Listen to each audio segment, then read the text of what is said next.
Hey there, so in this video, I wanted to just go into 5 insights that I wish I had known before I started my own meditation practice. I feel like if you can understand these insights deeply enough, they will transform the way that your practice is moving on a big picture level. They help orient the day-to-day practices or practicing like the ebbs and flows of your experience within meditation. They help orient all of this to this bigger, broader objective or vantage point or view of meditation, as in like where it is going to lead in the long run.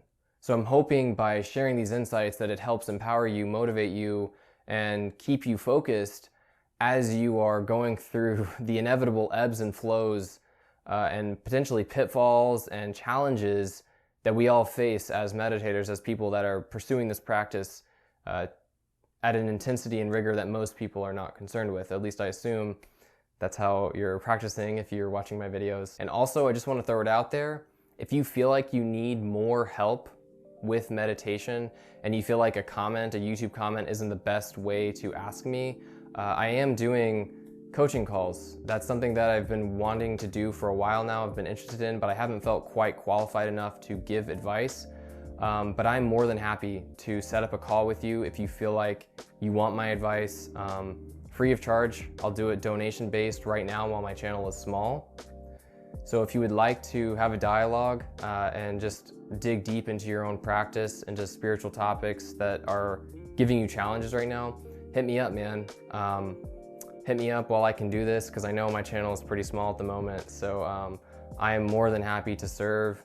And that is truly like what gives me joy in life. So if you'd like my help, take advantage of it while the community is still small. The first insight is just the depth of the practice. When I first got into meditation, I was very fond of smoking a lot of weed, just to be completely blunt. That was a pun. And it really, using weed helped me explore consciousness and explore my subconscious mind in a way that I had never been able to do prior to finding drugs. And so, of course, you start exploring consciousness and inevitably you're going to run into the practice of meditation. So I started practicing for a variety of reasons, one of which was the exploration of consciousness, among many others. If you've watched any of my other videos, you know that I also started practicing to heal my anger issues, my emotional baggage, traumas, that kind of stuff.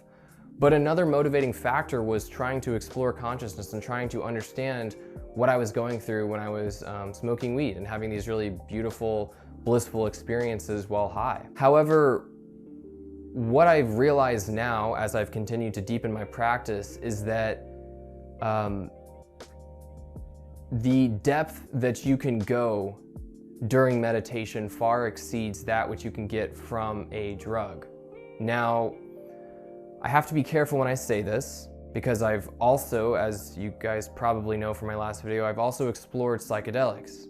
And psychedelics can take you very, very, very deeply, and they can also take you arguably deeper than meditation. However, what I didn't realize until very recently, actually, is that despite the fact that you can have these outlandishly absurd, enormously deep experiences using chemical enhancement, basically, you're always going to lack a certain level of mental clarity, focus, and almost this like pristine precision that you have when you're sober.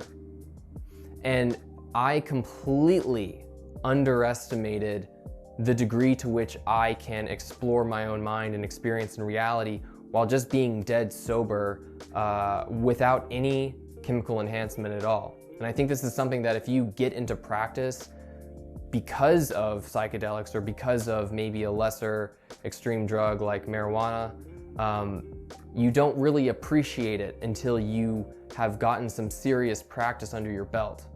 But meditation goes, I would argue, deeper than the psychedelic experience precisely because you remain grounded, you can remain focused. There's a low and subtle level of attentional scattering that occurs during a psychedelic experience. It's nearly impossible to remain concentrated on a single object or just be present with reality in a grounded sense. And the issue with not being grounded is that your ability to integrate those insights, your ability to actually cultivate and grow and embody what you're learning about on a psychedelic trip is next to impossible because you are so wildly ungrounded and wildly unstable from a mental perspective. On the other hand, when you're reaching these types of depths within consciousness from a sober meditation practice, you actually have the mental focus, the mental clarity, the mental precision, the sensitivity to subtle levels of experience and energy and consciousness. So rather than like being blasted out into the cosmic outer space of mind, you're actually able to explore and look at and appreciate the subtleties and nuances of what you're exploring.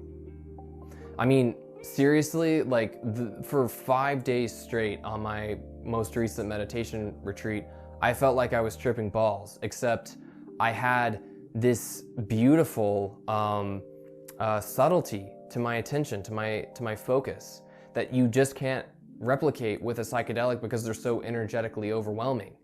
And so for me personally, I completely underestimated how deeply you can go with meditation alone. It rivals, and because of these aforementioned benefits, supersedes psychedelic practice. And that's just my opinion. Like, you can get so much more out of meditation than what you originally realize when you start practicing. When you start practicing, of course, things like marijuana are going to feel like they're better than meditation. You haven't trained your mind sufficiently enough. But as you continue serious practice, what you gain on the cushion and then just in everyday life, the way that it unfolds in everyday life, far exceeds any sort of chemical augmentation that you could get from any kind of drug. The second insight is concentration. I had no idea how important concentration was, but these really powerful experiences that you can have with meditation are going to be dependent upon how concentrated you are able to keep your mind. The degree to which you are not pulled from thought to thought is the degree to which you are going to have profound meditative experiences. And what we can eventually learn is that even when the mind seems to be concentrated on the surface level of awareness, as you dig deeper into practice, as you dig deeper into a meditation session and across a meditative career, you start to uncover layers of the mind that are active, that are normally operating below the conscious threshold, or the threshold of conscious awareness. So in other words, as you continue to peel back the mind, you start to become aware of thoughts that are occurring below this threshold of awareness, and then you're able to settle the mind at deeper and deeper levels. So what happens when you begin to concentrate your mind is that you start to be able to enter into these really beautiful, profound states of consciousness. So feelings of bliss, happiness, pleasure, joy, tranquility, equanimity, contentment, peace, these start to open up. These start to open up to ridiculous levels when we can concentrate our minds. So when I first began practicing, I didn't orient my practice towards concentration. I did a variety of techniques, and to an extent that was fantastic for me at the time, but I stuck with that preliminary practice way too long. I should not have been doing what I was doing for the length of time that I was practicing with it.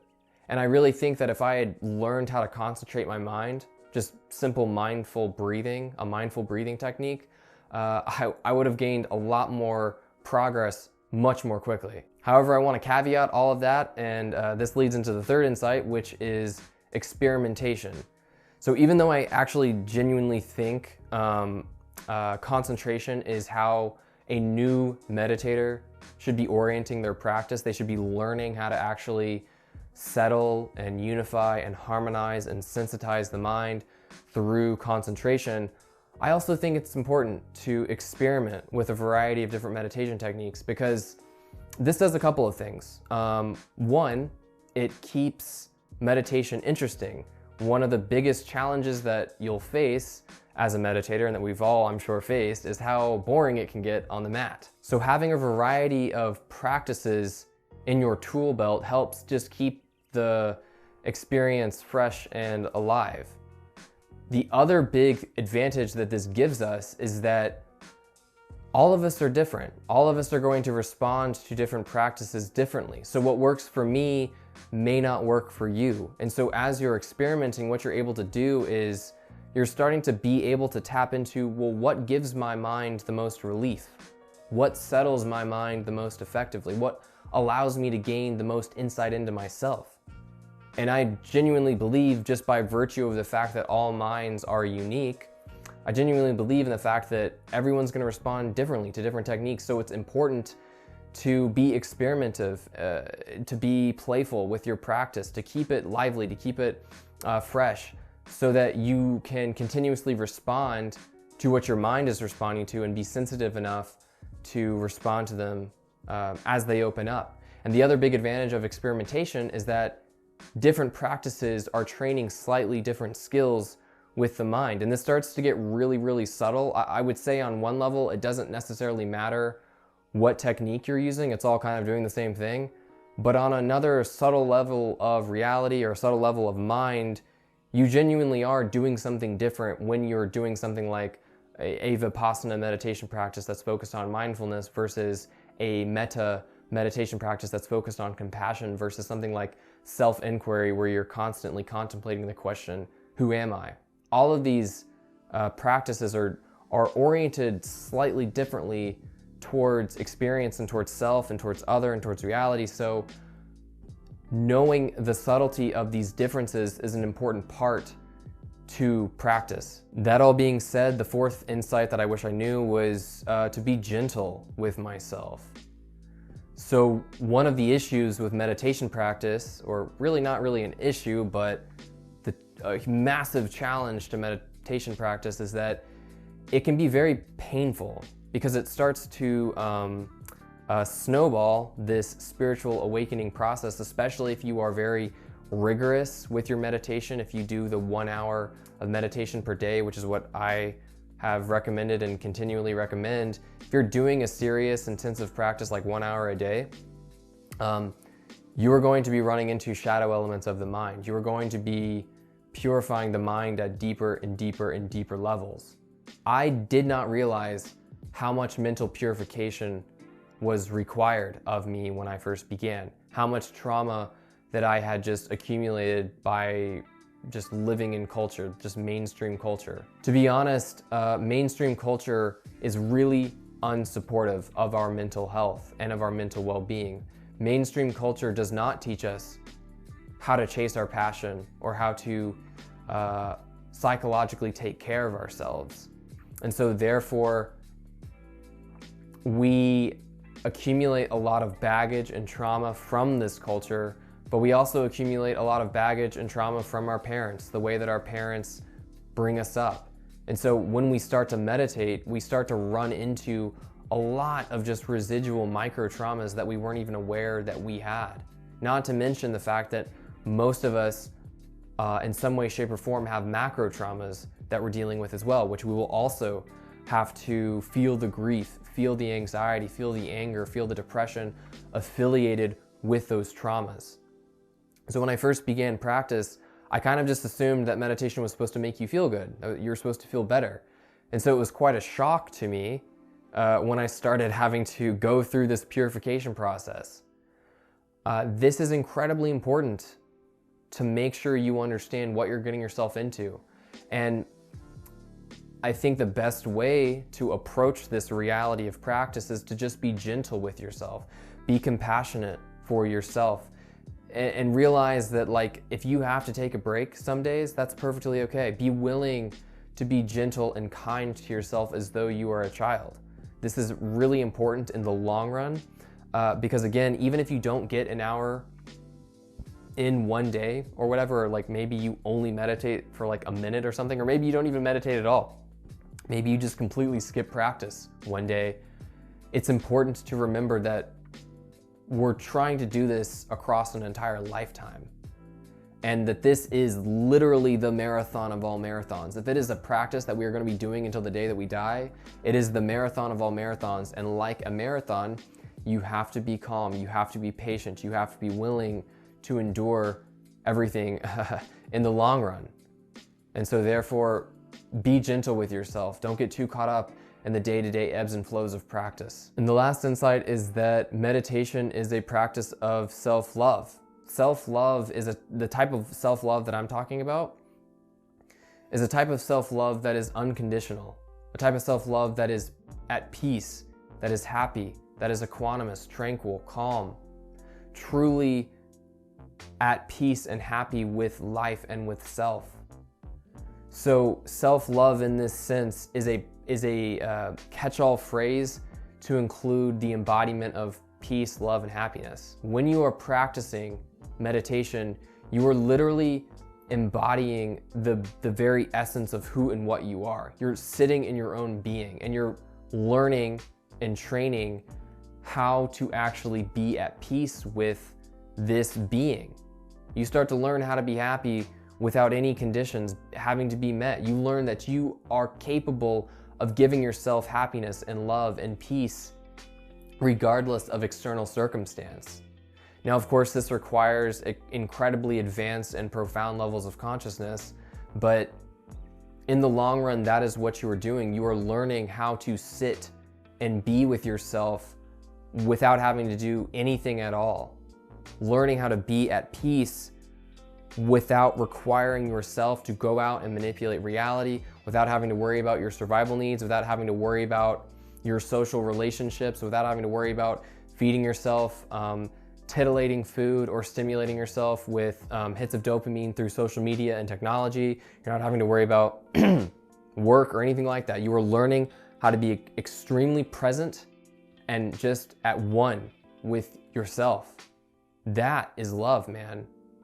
When you realize you are capable of giving yourself all the love that you could possibly ever need, that's when you become a force of nature for the rest of the world. And that's what you're learning how to do when you meditate. You are learning how to unconditionally accept yourself, unconditionally be with yourself, unconditionally create happiness, create equanimity, create acceptance. You are in essence learning how to love yourself unconditionally. And as we learn how to love ourselves unconditionally, that is a place in which we can give love to the rest of the world.